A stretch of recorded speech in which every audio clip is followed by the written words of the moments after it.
Do you remember the meteorite that hit Earth 66 million years ago? The one that made the dinosaurs extinct? Its speed was 3 times the speed of a bullet. Its explosive power greater than 10 billion atom bombs. When it hit Earth, earthquakes, tsunamis, and volcanoes turned Earth into hell. The sky was filled with stones and fire. Clouds filled with dust prevented sunlight from reaching Earth for about 15 years. After that, the Earth froze. A dark, misty, and pervasive end of time was formed. 75 of Earth's creatures were wiped out, but the ancestors of today's mammals, which had small bodies, managed to survive by hiding in the dark and small places. Now our question is, if man lived in that period, could he have survived his generation into the 21st century? The other question is, if in the 21st century that 10-kilometer asteroid hits the same spot in the Gulf of Mexico at the same angle and intensity, will we survive or go extinct like the dinosaurs? Let's explore this scary nightmare together. Stay with Dark Facts. In less than a minute, Central America and South America are erased. We can't count on the survival of the residents there. An explosion occurs that in 1 second turns 100 million people to ashes. A sound is produced by which humans within a radius of 1,500 kilometers of the blast not only hear it, but die instantly. Then a terrible earthquake of magnitude 9 to 11 shakes the whole Earth, like we've never seen in history. We have already explained that the Earth cannot produce an earthquake greater than 10 Richter, because Earth's continental layers and plates are not at all capable of producing earthquakes greater than 10 Richter. We have also said that factors such as a meteorite colliding with Earth can cause an earthquake larger than 10 Richter. An earthquake of magnitude 11 creates tsunamis up to 100 meters high that penetrate several hundred kilometers inland and destroy entire coastal cities. According to this estimate, 3 billion people living in coastal cities will drown. Most of the pieces of this meteor will fall on the continental US, and hundreds of millions of people in the US and Mexico will die. The inhabitants of these continents must move away immediately. They don't have much time, of course, because very soon a rain of molten materials and hot rocks begins. Fortunately, humans have built shelters for such situations all over the world. Thousands of shelters have been built in Switzerland, for example. Even the underground cities that we have been able to discover can be a kind of refuge and preserve our lives from an accident like a meteor impact. Also, mines and underground stations can easily be used as shelters. In this way, several billion people could survive the initial explosion.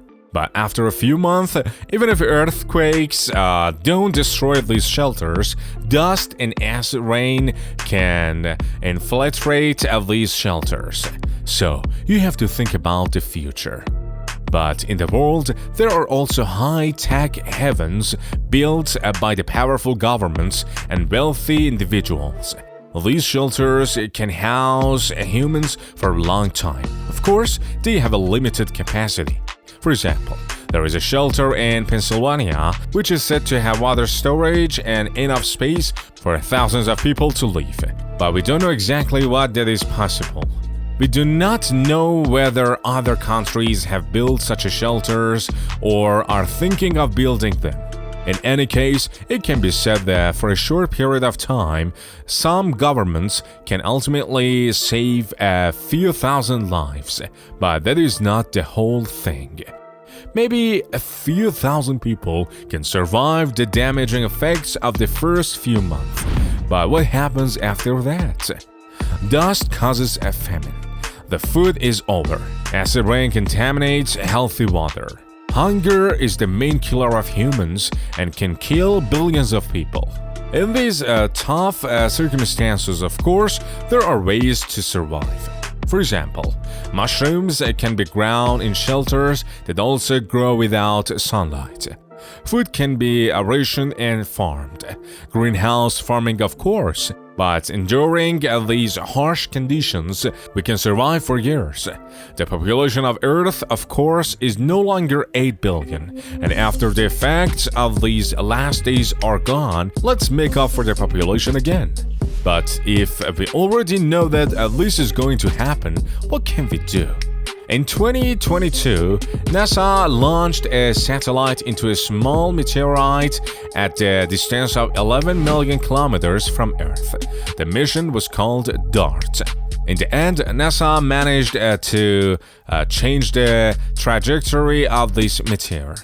This shows that we can save the planet from the catastrophe of asteroids and meteorites. But not all asteroids and meteorites are the same size. Meteorite that made dinosaurs extinct was much bigger than DART meteorite. Changing the trajectory of such a meteorite is much harder. Maybe it can be blown up or broken into small pieces, but an exact way to deflect a meteorite moving toward the Earth has not yet been discovered. Scientists have even suggested that it is possible to change the path of an asteroid with a laser. So far, astronomers have tracked asteroids of more than a kilometer in the solar system. Fortunately, none of them are going to hit the ground anytime soon. Of course, if an unpredictable object were to move toward Earth, we will have several years to decide on Earth defense. If one day we find out that a few years from now a meteorite is going to hit Earth and we have no way to change its course and it will definitely hit Earth, what should we do? Where do we go? If you want answers to these questions and have enjoyed the video so far, please support the video with likes and comments and subscribe to the Dart Fact channel. First, we have to supply the mines, tunnels, and subway halls with nuclear power. We need to build farms in these shelters and establish many greenhouses there. We need to use different methods to generate electricity and store energy. There are more than 20,000 kilometers of subway tunnels in the world that must be transformed into an underground city network, sheltering billions of people in them. Of course, we need to provide the necessary amount of living organisms and animals and plants and natural resources for these shelters. One of the most important elements we need to save from the Earth is water. No matter how much underground cities we build, we will die if we don't have water. To keep the water safe, we can dig deep cisterns into the ground. Cover its walls with the acid-resistant materials so that air and acid rain do not penetrate into them. In order to have a limited supply of food, humans can turn to a new type of agriculture and can even grow algae. Eating algae may not be a pleasant thing to do, but it is the best source of food in an emergency. It grows well. It will last in a dark space, and in a small space, it can be ground vertically to take up less space. But the last resort. If we know this is going to happen in a few decades, we have another solution. The solution is to escape the Earth. Some people can settle on the moon and watch the destruction of the Earth from there. Some can also go to Mars. Maybe that way we can save humans, which of course is far from reality, because the option only suits the rich.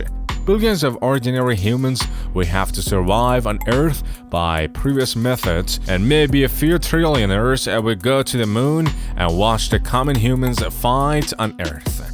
Eventually, if we can get through these end-of-time conditions and survive the impact of a large meteorite like the one that hit Earth 66 million years ago, the conditions will become more interesting. About 20 years after the impact and after all the destructive effects have gone off the face of the Earth and man has set foot on the ground, he again faces the challenge of resurrecting the Earth. What do you think? If humans lived in the time of the dinosaurs, what would happen to them? Can we survive if we know that in 10 years a large meteorite will hit the Earth?